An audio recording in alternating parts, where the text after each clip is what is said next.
안녕하세요. 제14회 자살예방 종합학술대회 2일차 자살예방 정책 세미나에 참여하신 여러분 반갑습니다. 저는 사회를 맡은 중앙자살예방센터 총괄팀장 윤진입니다.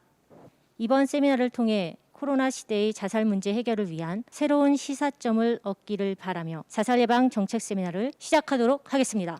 다음은 보건복지부 자살예방정책과의 서일환 과장님의 축사가 있겠습니다. 안녕하십니까. 보건복지부 자살예방정책과장 서일환입니다. 먼저 코로나 시대의 자살예방이라는 시적절하고 뜻깊은 세미나를 준비해 주신 중앙자살예방센터에 감사드립니다. 코로나가 장기화되면서 우리 사회 구석구석이 많은 변화를 겪고 있습니다. 다행히 코로나 발생 이후 자살률은 예년과 비교했을 때 유의미한 증가 추세를 나타내고 있지는 않습니다. 현재 지역사회에서 자살 위험을 감지하고 고위험군을 체계적으로 관리하기 위한 시스템을 만들고 있으며 생명 존중 문화 조성과 대국민 심리 지원을 위하여 민간과 협력해 나가고 있습니다. 그런 측면에서 오늘 권위 있는 전문가분들을 모시고 코로나 시대의 자살 예방을 논의하게 된 것은 매우 뜻깊은 세미나라고 생각합니다. 좋은 말씀을 경청해서 정책에 반영할 수 있도록 최선의 노력을 다하겠습니다. 세미나를 준비해 주신 백종우 센터장님을 비롯한 중앙자살예방센터 여러분들께 다시 한번 감사의 말씀을 드립니다. 네, 좋은 말씀 감사드립니다, 과장님.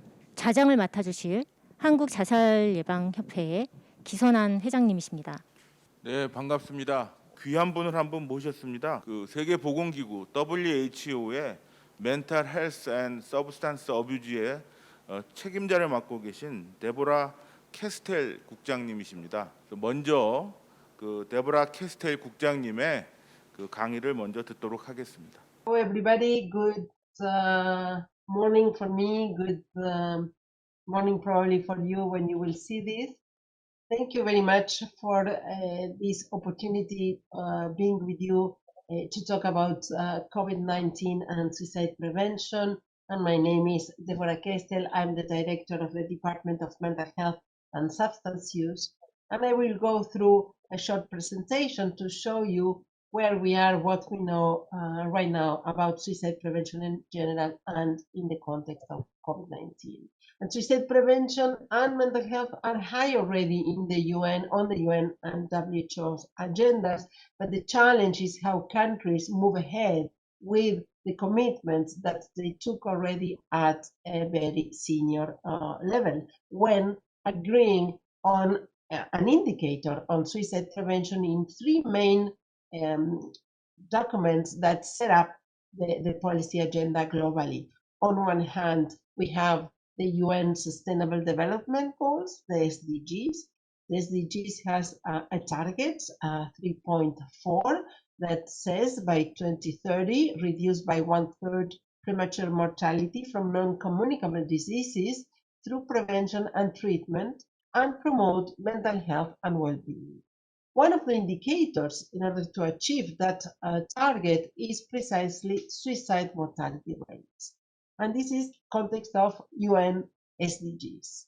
Then we have the WHO General Program of Work that was developed last year, is for 5 years, agreed by 194 countries.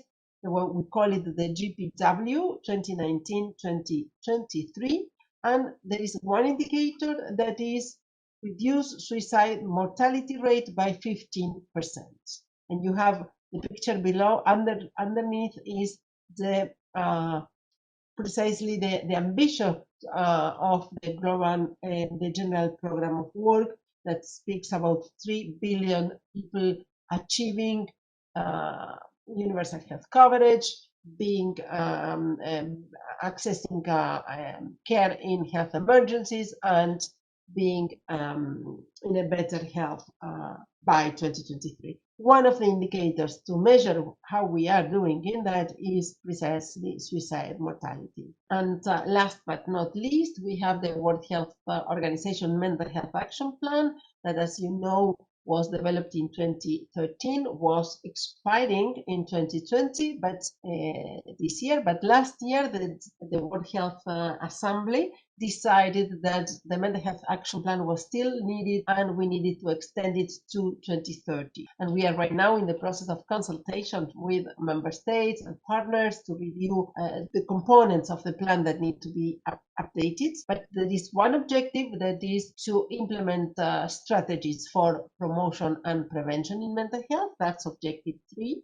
And one target is again on suicide prevention. It's rates of suicide in countries that should be reduced by 1/3 by 2030. So those are the big high-level commitments. High-level meaning ministries of health, departments of health, but also meaning senior level, like the context of the UN. You can say that it's a bit early. National statistics are produced on yearly basis, and we will get those statistics next year or even later. But we know from existing national registries that some could be earlier and will tell us a bit more. We have mostly anecdotal information from some countries, from some centers that are able to produce some real-time data for suicide or suicide attempts, but also from some news that come loud in the media about specific cases that related to health workers or other issues that recall attention, and then we learn more about that. We expect this to change and to increase for the issues related to the highest numbers of people with mental health issues as a consequence of the situation we are living, and some of those cases may lead to suicide thoughts or attempts or suicide. We know that those more exposed to the stress that the COVID-19 situation is generating will be more affected, and as a consequence could be increase these rates as well. And we also know that the financial crisis that the COVID-19 is maybe generating in many contexts will also or could also increase the presence of mental health problems, and as a consequence in many cases also alcohol consumption, also other situations such as violence in domestic contexts, etc., that could then lead to suicide. In order to know more about that, we need to have better data in terms of availability and of quality for both suicide and suicide attempts. And we, despite the information that we gave earlier about the suicide at global level, we know that only around 80 countries have actually good quality vital registration data on suicide. The suicide attempt is the single most important risk factor for suicide, and that's why it is so important to know that there is a suicide attempt, to intervene and prevent suicide. But then it's just a few countries that have national registries on suicide attempt at global level. We have a manual for establishing and implementing suicide attempt and self-harm surveillance systems that was developed recently in collaboration with the National Suicide Research Foundation in Ireland, that I recommend you to look at, but is one of the tools that we developed to help elaborating and collecting data. And in many countries, the STEPS is a population-based surveys that is being used in the context of non-communicable diseases, and has a module for suicidal behaviors in the population that can also contribute to improve the knowledge and the data availability on suicide prevention, and therefore make possible suicide prevention.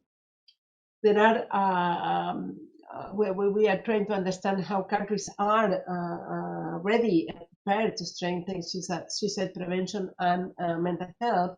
And we know that only 38 countries have a national suicide prevention strategy developed, which is a very small number. And although there may be isolated programs here and there, unless there is a national suicide prevention strategy that systematically works through the number of steps needed to build up a system that works. Otherwise, it's very hard to imagine that any strategy will work if isolated from a broader context. And so we, over time, we have been developing this material, these documents that you have there on the screen, the global information that was developed in 2014, preventing suicide, the global imperative, where you have very clear indications of what needs to be done and also the data available at the time.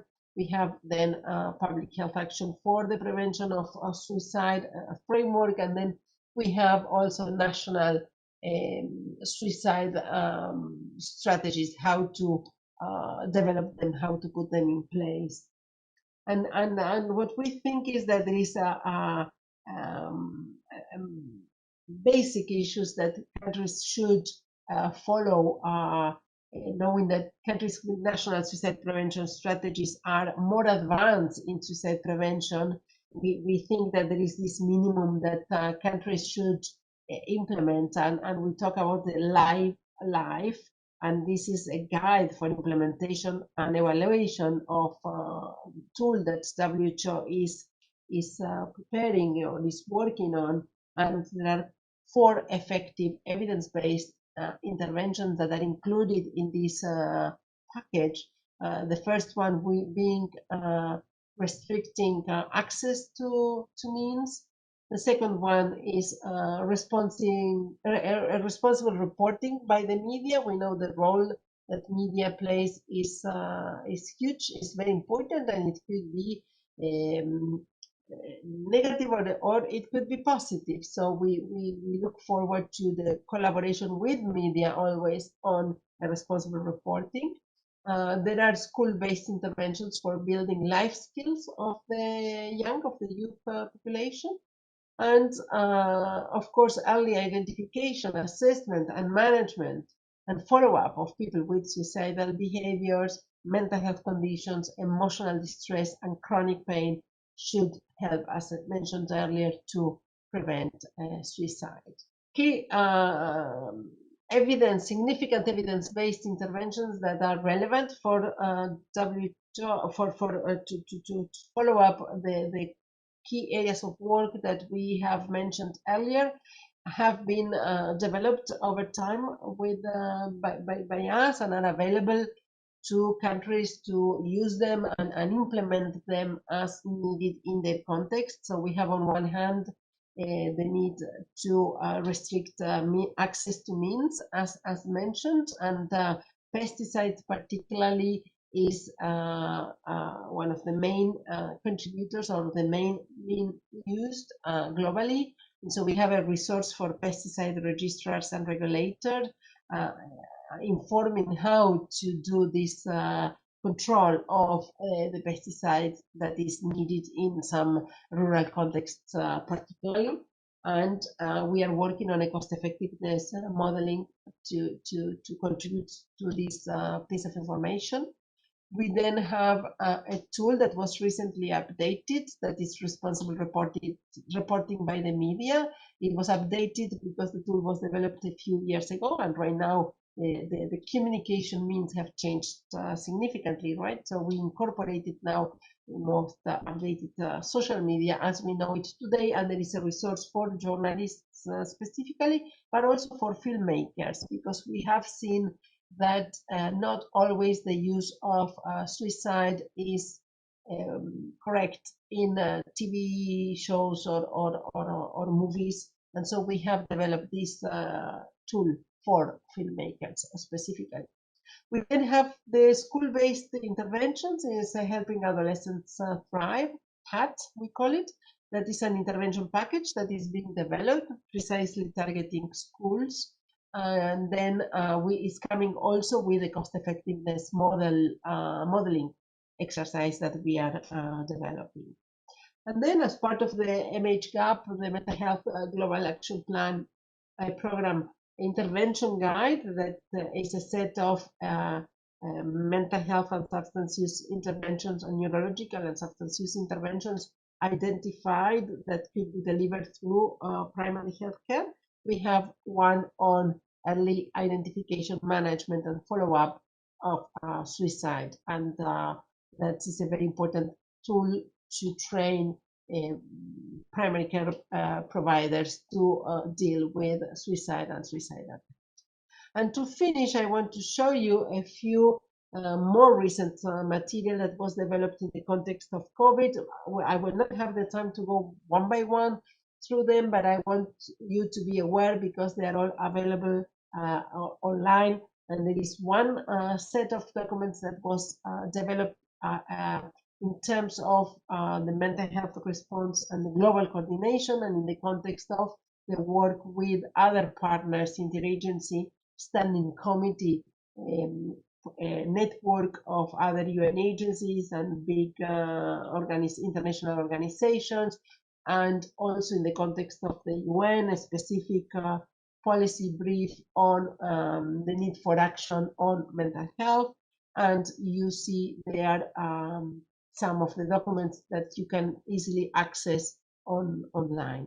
And then the second set of documents is more specific set of documents offering technical guidelines on mental health and psychosocial support, and is about activities and guidance to responders and public health partners, and in many cases the public in general, about these issues, how to do, what to do, and what is needed to know from the general public, as I was saying, for example, through the looking after our mental health, to children, how to explain COVID-19 to children 6 to 11 years old, through My Hero Is You, translated in over 100 languages, doing what matters in times of stress, basic psychological skills, but also clinical management for professionals and operational considerations in the context, as well as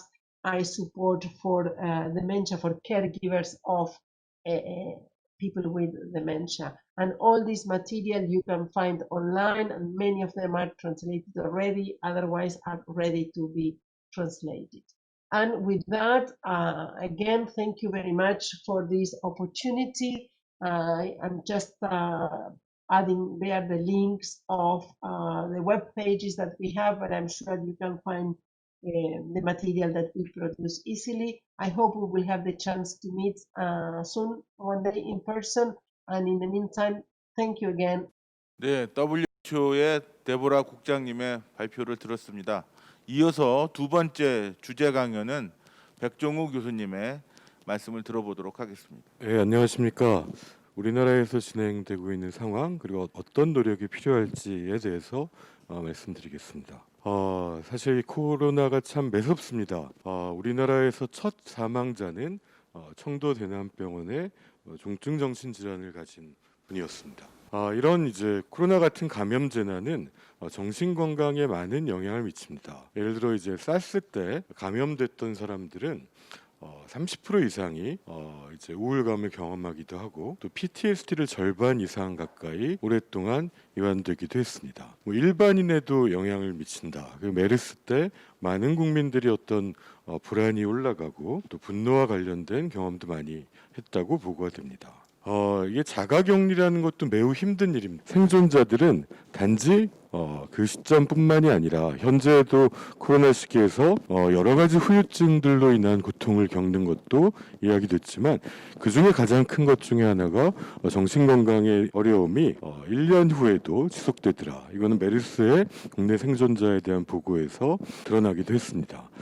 그래서 이제 미국의 보건기구의 이제 카리사 에티엔 사무국장이 이런 얘기도 했는데, 코로나 팬데믹으로 인한 정신건강의 문제가 세계 모든 나라에서 대처해야 되는 초대형 악재가 됐다.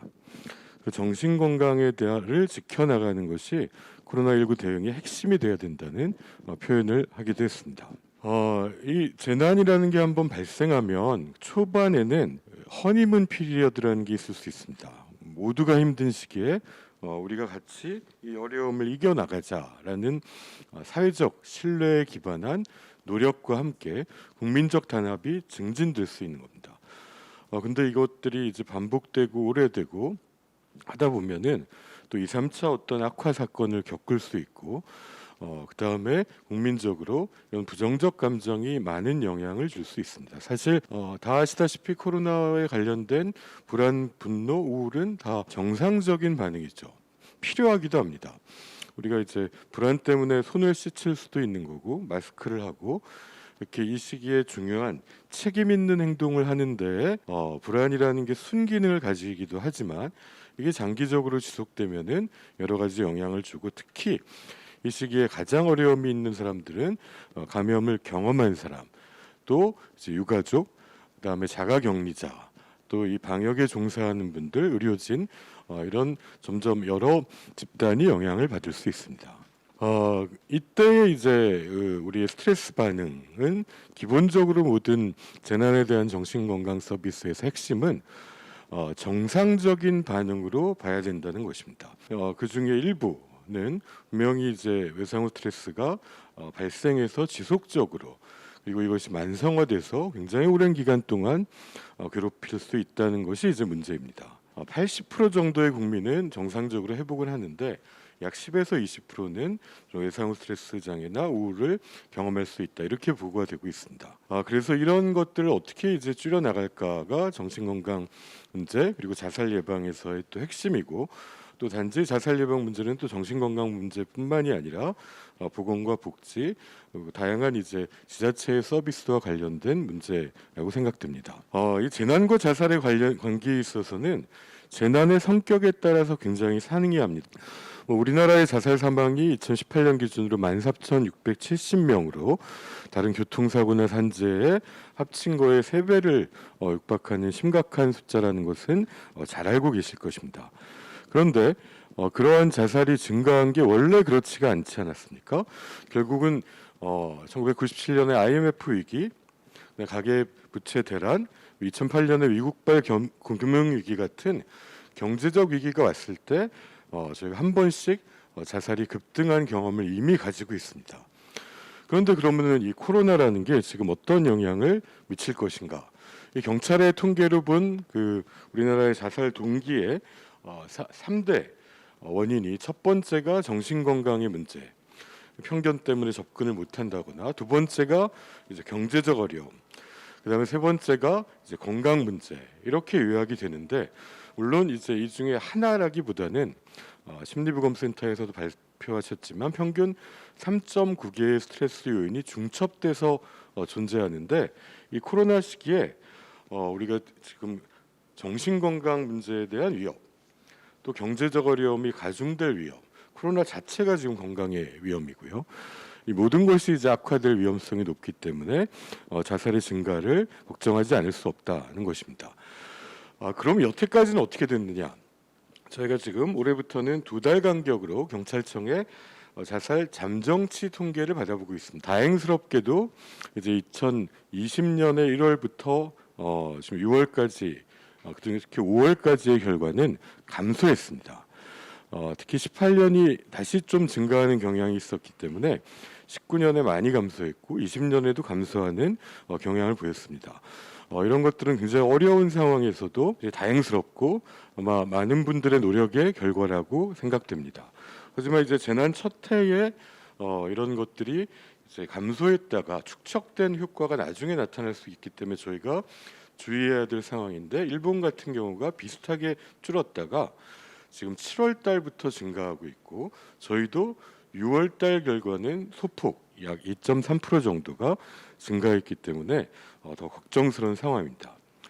여기 보시면은 일본도 7월에 이제 증가 추세로 돌아섰고 특히 여성이 늘었다고 합니다. 이 통계가 일본은 지역별 그 성별 통계까지 다 오픈이 되는데 저희는 아직 전체적인 자료를 주로 받고 있는데 여성의 증가가 눈에 띈다는 게 사실 저희도 지금 1, 2, 3, 4, 5월에 남성은 많이 줄었는데 여성이 일부 증가한 패턴이 있었습니다. 이런 부분은 어제 우리 그 김인하 교수님도 발표하신 부분이 있었는데 20대 여성의 그 건강 취업과 관련한 부분이 좀 취약한 일자리를 가지고 있다. 또 사회적 지지가 단절되는 측면, 세 번째로 어떤 아이들이 학교도 가지 못하고 양육의 부담이나 이런 게 늘어나는 측면들을 추정할 수 있을 텐데 아직은 원인은 좀 더 저희가 지켜봐야 될 상황입니다. 무엇보다 이제 염려되는 건 이제 코로나가 가져오는 경제적인 이제 파장입니다. 직접적인 것은 실업의 문제, 특히 뭐 숙박이나 여행업이나 또 지금 이제 2.5단계에서 많은 음식점이나 카페나 참 어려움을 가지고 계십니다. 그래서 이분들을 도울 때 우리가 꼭 알아야 될 것이 심리적 응급 처치입니다. 이거는 국가 트라우마 센터에 가시면 온라인으로도 교육을 받으실 수 있고 치료가 아니라 바로 현장을 찾아가야 되는데 코로나 시기에는 우리가 찾아갈 수 없으니까 전화로라도 SNS라도 이런 노력이 꼭 필요합니다. 기본적으로는 우리가 뭐 보고 듣고 말하기 같은 생명지킴이 프로그램과 대동소이하게 이분들의 힘든 걸 이제 보고 마음으로 듣고 이제 어떻게 하면 도움을 줄 수 있는지 자원을 연결하는 과정으로 구성되어 있습니다. 재난 시기에 이제 고위험군을 어떻게 발견할 것인가, 빨리 발견할 것인가가 이제 이 시기 재난정신건강 서비스 자살 예방의 핵심이라고 생각됩니다. 자살을 생각하는 분들은 절망 때문에 스스로 도움을 요청하기 어려울 것입니다. 이때 정말 힘드시겠지만은 정신건강 상담 전화나 자살 예방 상담 전화가 이러한 시기에는 매우 중요하고 해외에서도 이런 상담 전화에 대한 투자가 그리고 비대면 상담을 늘리는 것들이 이제 현재의 정신건강 서비스 자살 예방에서 굉장히 중요하게 다뤄지고 있습니다. 이 시기에 맞는 자살 예방 사업은 어떻게 돼야 될 것이냐? 3월에 이제 일본의 자살 예방 의원 연맹에서 결의한 걸 보시면 긴급 대책이 필요한 시점이다라고 하고 어떻게 하면 여기에 이제 접근할 것인가? 그래서 SNS 상담이나 이런 것들을 이제 늘려가자. 또 사회적 지지에서 소외되거나 또 경제적 어려움을 받는 사람, 또 이 시기에 재난 서비스를 제공하는 방역진이나 의료인에 대한 지원 이런 것들을 핵심으로 했다는 점에서 큰 차이는 없습니다. 어떤 대응을 해야 될 것인가? 그동안 저희가 기본적으로 해왔던 것들이 있지만 코로나에 대한 대책에서는 우리나라가 방역에서 잘했다고 하는 걸 흔히 3T라고 부르는 것 같습니다. 테스트, 압도적으로 많은 검사를 해서 확진자를 찾아내고 그다음에 이제 트레이스 사실은 지역사회 감염이 시작되면은 이제 역학조사 간의 추적을 해외에선 포기했는데 우리는 아직까지도 최대한 동선을 파악해서 이제 국민들한테 알리고 협조를 구하고 세 번째는 이제 트리트먼트 경증은 이제 생활치료센터로 배치하고 중증을 위한 중환자실을 마련하는 걸 통해 가지고 의료 공백이 벌어지지 않게 했다는 거가 제일 잘했다고 얘기한다면 정신건강 자살 예방 측면에서도 동일한 것입니다. 그럼 어떻게 하면은 많이 잘 찾아내서 적절한 케어를 배치하는가의 문제일 거라고 생각됩니다. 그렇게 된다고 했을 때는 이 시기에 가장 고위험군부터 해야 될 것이다. 그래서 이 확진자와 유가족 국가 트라우마 센터에서 하고 있지만 여기에 체계적인 모니터링은 꼭 필요하고 가장 고위험군이다. 중증 정신질환이나 정신장애인이 이 시기에 어떤 치료나 지속성이 중단되는 걸 통해서 피해를 최소화해야 될 것이고 현재 다소 감소했다가 지금 여름에 일부 늘어난 자살 시도자에 대한 지속적인 관리 시스템은 더 강화될 필요가 있고 각종 복지나 의료 서비스에 접근이 어려워진 상태에서 전화와 SNS에는 보다 적극적인 투자가 필요할 것이다 라는 것 그리고 특히 이게 축적된 경제적 어려움을 겪는 분들을 위한 대책은 보건복지부 차원만이 아니라 고용노동부나 여러 부처가 협력해서 만들어야 될 것이라고 생각됩니다. 예, 이상으로 마치겠습니다. 감사합니다. 유명순 교수님의 토론을 듣도록 하겠습니다. 먼저 유명순 교수님의 코로나19 7개월 이해 형성과 의미 형성이라는 토론을 듣도록 하겠습니다. 안녕하십니까. 저는 서울대학교 보건대학원의 유명순입니다. 최근에 경기도에서 이제 총 3차례로 기획을 했고 2번 1차와 2차를 조사를 했는데 지금 여기 우울 그리고 자가격리가 이제 있다고 생각을 할 적에 문제가 될 수 있는 사안들, 일상 회복의 수준, 그다음에 월이라고 하는 코로나19와 관련된 걱정, 일자리 문제, 그리고 삶의 질에 대한 영향들을 놓고 보았을 때, 이렇게 다음에 기준 문항을 놓고 보았을 때 집단 간의 통계적인 유의한 차이가 있었고, 정리하자면 여성이거나 30대와 50대 그리고 저소득층의 경우는 그 나머지 집단에 비해서 타격의 정도가 더 큰 것을 확인할 수 있었습니다. 따라서 우리가 정신건강 그리고 자살 예방과 관련해서 특히 여성의 우울감은 남성보다 높은 것이 지속적으로 보고되고 있기 때문에, 또 고용과 임금에 영향을 받는 연령층 그리고 특히나 저소득층에서의 정신건강과 관련된 어떤 개입과 지원 지지라고 하는 문제를 한 번 더 뒷받침해 주었던 것 같습니다. 이런 부분들에서 우리는 그러면 어떻게 접근하고 어떻게 지지하고 개입할까? 어떤 소통을 해야 될까에 대한 내용을 잠시 말씀을 드리겠습니다. 모든 사람들 한 명 한 명이 영웅이고 사령관이 되어야 한다라고, 즉 개인의 책임과 개인의 역할이라고 하는 것을 상당히 강조해 왔습니다. 그 과정에서 동시에 우리들의 자유나 자율은 제한이 됐고, 우리 사회는 이것을 빠르게 수용했지만 의도했던 의도하지 않았던, 인식을 하던 인식하지 못하던 간에 우리의 일상 속에서의 자율과 자유는 제한을 경험해 왔던 것입니다. 이렇게 되는 것들을 저는 일종의 번아웃 상황이라고 설명하고 싶은데, 제가 드리고 싶은 말씀은 신뢰 자본의 고갈을 막아야 한다는 것입니다. 제가 방역 당국부터 언론까지를 이제 선택지로 주고, 얼마나 중요하냐, 방역에서 이들이 얼마나 중요하냐, 두 번째 질문은 똑같은 선택지를 주고 실제로 얼마나 기여했느냐를 물었는데, 보시면 방역 당국의 경우와 나와 내 가족이 중요하고 기여도 많이 한 것으로 나오는 데 비해서 일반 국민은 최하위를 기록한 언론 다음으로, 그러니까 중요성에 있어서도 방역 당국이나 나와 내 가족보다 낮고, 실제의 기여도에 있어서 물론 그 차이는 조금 적습니다만 기여도에 있어서 보면 방역 당국이나 나의 기여도에 비해서 더 낮은, 그래서 앞자리 수가 3점대가 아닌 2점대인 것을 볼 수 있습니다. 그런데 뒤집어 말하면 이 코로나19 사태가 장기화되면 될수록 방역 당국의 지침과 아니면 방역 당국을 향한 수직적 신뢰 이외에 내 주변의 많은 사람들에 대한 신뢰와 믿음 그리고 효능감이 없다면 사실 이 위기를 우리는 극복해 나갈 수가 없고, 특히 이 일반 국민들 속에는 우리가 보호하고 지켜야 하는 취약층들이 존재하며, 그중에 일부는 지금 우리를 너무나 힘들게 하는 이 방역에 도움이 되지 않거나 우리들의 신뢰를 깨뜨려버리는 소수가 존재하지만, 더 많은 다수는 우리랑 똑같이 서로 각자의 자리에서 열심히 참여하고 협조하는 사람들이라는 점을 우리는 어떻게 설득할 것인가 라고 하는 어려운 문제를 이제 던지고 있지 않은가라는 생각을 해봅니다. 네, 유명순 교수님의 토론을 들었습니다. 두 번째 토론해 주실 분은 송인환 연세대학교 사회복지학과 교수님이십니다. 네, 안녕하십니까.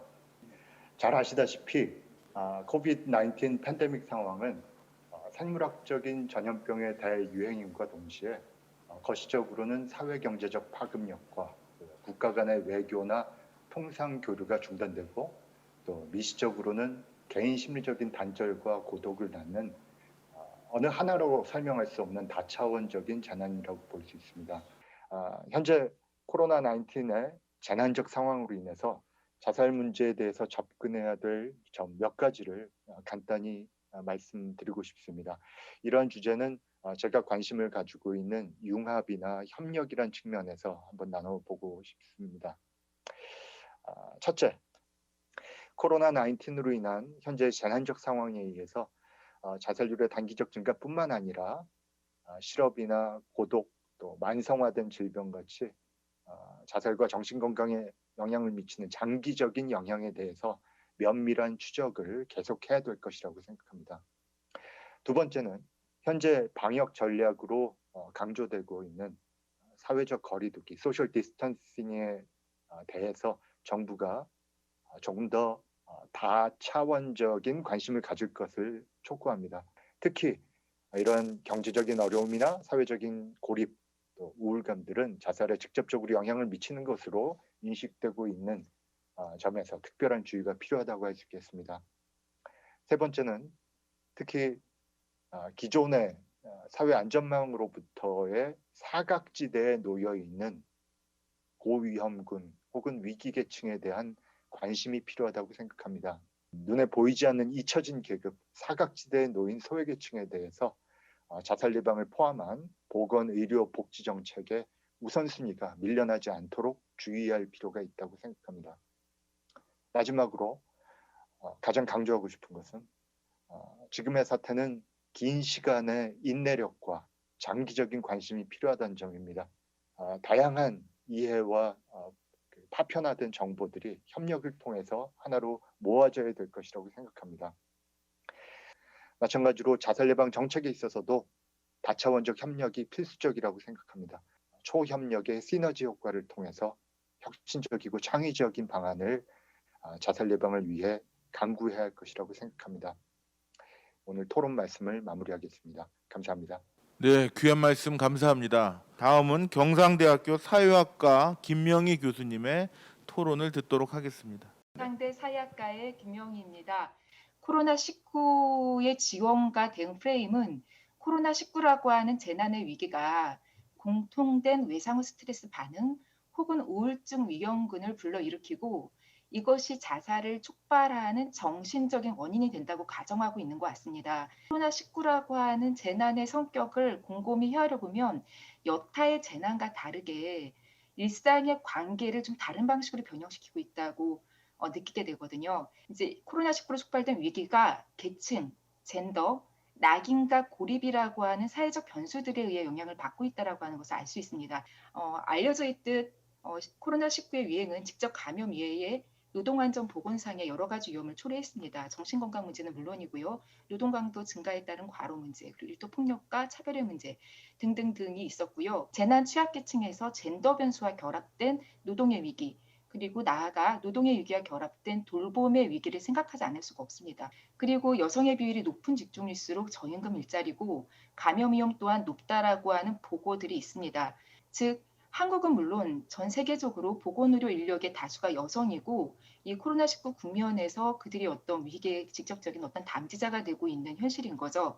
특히 코로나19에 대한 대응으로 인한 학교 폐쇄와 비대면 수업으로 인한 돌봄 공백, 그로 인해 가중된 여성의 돌봄 부담은 가정 및 대인관계, 즉 인터퍼스널한 수준에서 자살 위기를 증가시키는 요소가 되고 있는 걸로 보입니다.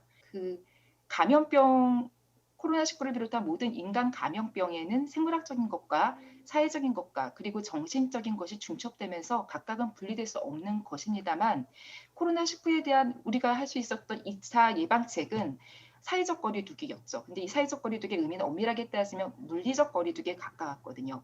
즉 접촉을 줄이는 방향으로 진행될 수밖에 없었고 취약 집단의 존재 조건을 보다 섬세하게 고려해서 사회적 거리두기를 보편적으로 실천할 수 있도록 하는 어떤 정책적인 뒷받침들이 이 포스트 코로나 시대에 한국형 자살 예방 정책을 설계할 때 반드시 고민해야 될 지점이 아닐까 합니다. 이상입니다. 전홍진 교수님께 포스트 코로나와 자살 예방에 대한 토론을 듣도록 하겠습니다. 예, 안녕하십니까.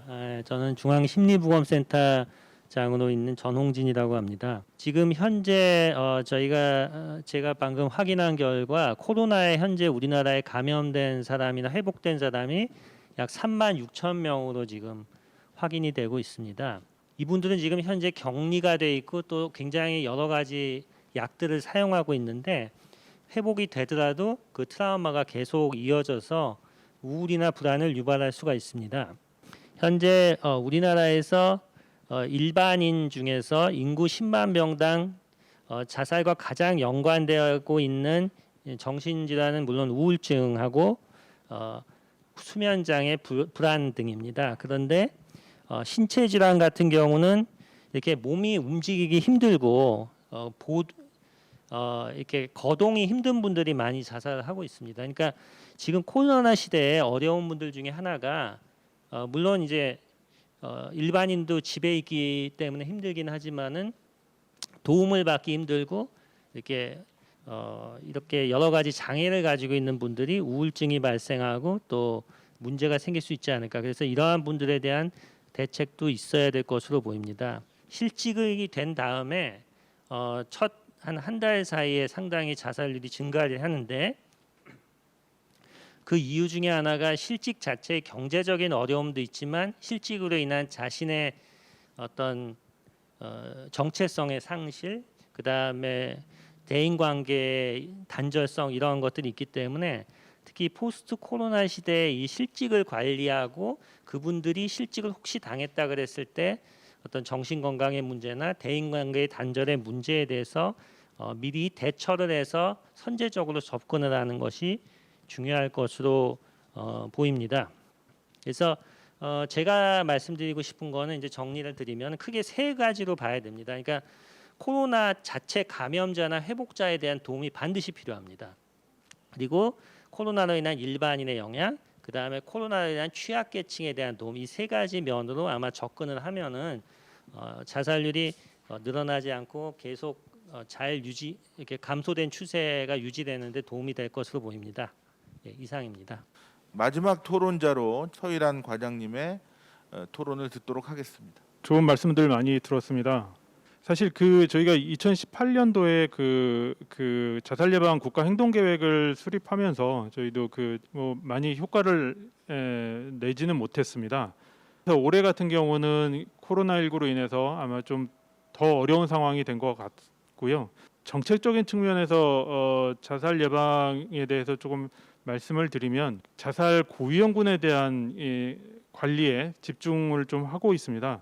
그런 인프라로서 또 이 1393이나 아까 말씀하셨던 1577-0199와 같은 자살 예방이나 정신건강 상담을 체계를 갖추고 있고 또 그 지역마다 이 자살 예방 센터나 정신건강 복지 센터를 통해서 이런 고위험군에 대한 사후 관리에 역점을 두고 있는 상황입니다. 마지막으로는 여기서 모두 다 대응하고 흡수하기에는 좀 여력이 부족한 측면이 있어서 이분들의 이 부분에 대한 강화도 필요하다라는 그런 생각을 하게 됩니다. 이런 부분에 우선은 역점을 두고 좀 정책을 추진할 계획이라는 말씀을 드리고요. 뭐 많은 말씀을 주셨는데 저희가 다시 한번 돌아가서도 그 발표 자료나 이런 부분들을 다시 좀 꼼꼼히 보고 놓친 부분이 없는지 다시 한번 확인을 하도록 하겠습니다. 감사합니다. 예, 과장님 말씀 감사합니다. WHO의 데보라 캐스터이 국장의 답변을 백종무 교수님께서 잘 요약해서 일단 말씀을 드리는 시간을 갖도록 하겠습니다. 그 데보라 국장한테 저희가 이제 WHO에서 지금 중요한 시기에 정신건강국의 이제 프로모션을 물어봤습니다. 실제 자살 예방의 최우선 순위를 두고 수단에 대한 접근, 미디어와의 협력, 그리고 학교 기반 프로그램, 중 의료 복지 시스템에서의 조기 식별과 관리 이런 부분을 이제 강조했습니다. 그 다음에는 지금 이 코로나 시기에 특별히 어떤 나라의 이제 활동들이 제일 효과적이냐라고 이제 질문했고요.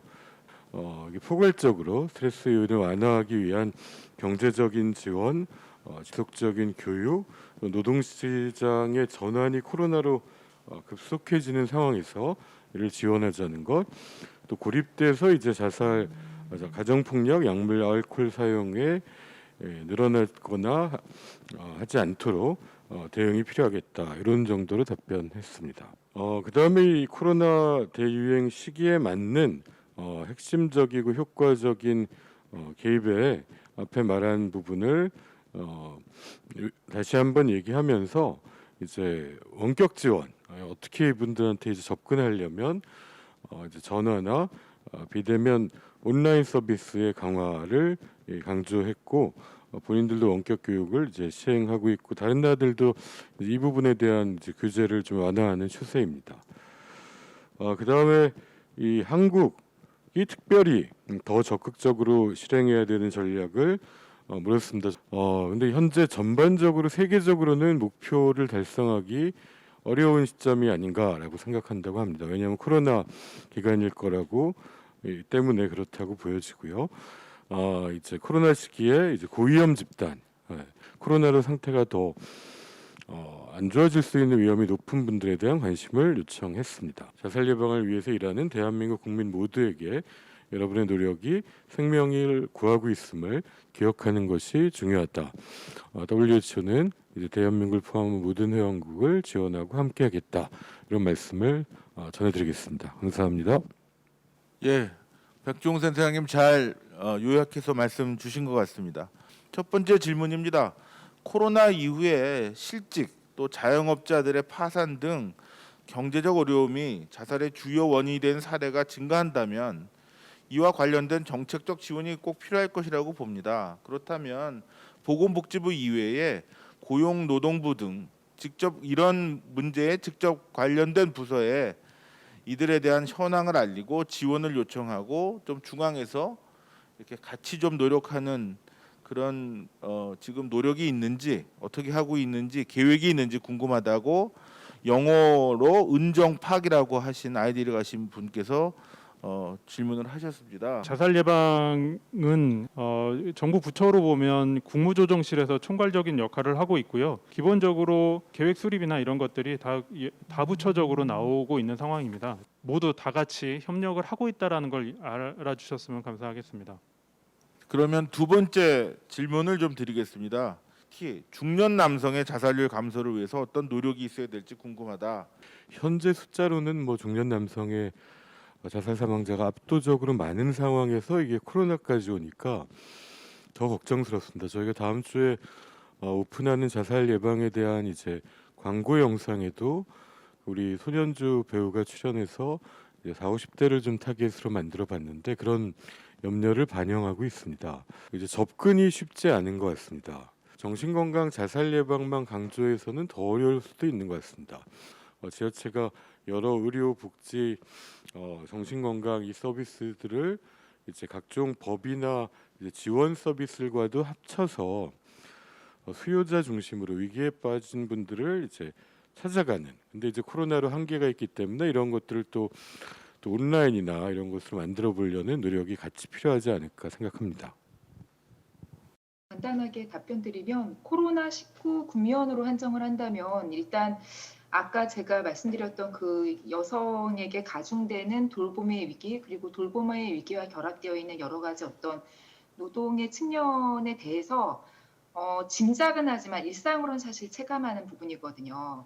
당장 해야 될 일이 너무 많아졌다라고 하는 걸 많은 사람들이 느끼고는 있지만 이것이 구체적인 데이터로 드러나서 어떤 공론화가 되거나 또는 대책을 수립할 수 있는 근거를 마련하고 있지는 않다고 느낍니다. 그래서 적어도 코로나19 국면으로 한정을 한다면 여성에 대한 자살 예방 대책을 나름대로 정책 수준으로 끌어올려가지고 무엇인가를 우리가 고안하기 위해서는 성별 영향평가, 코로나19로 인한 어떤 성별 영향평가를 좀 하고 정책을 위한 어떤 근거들을 마련할 필요가 있지 않을까 생각합니다.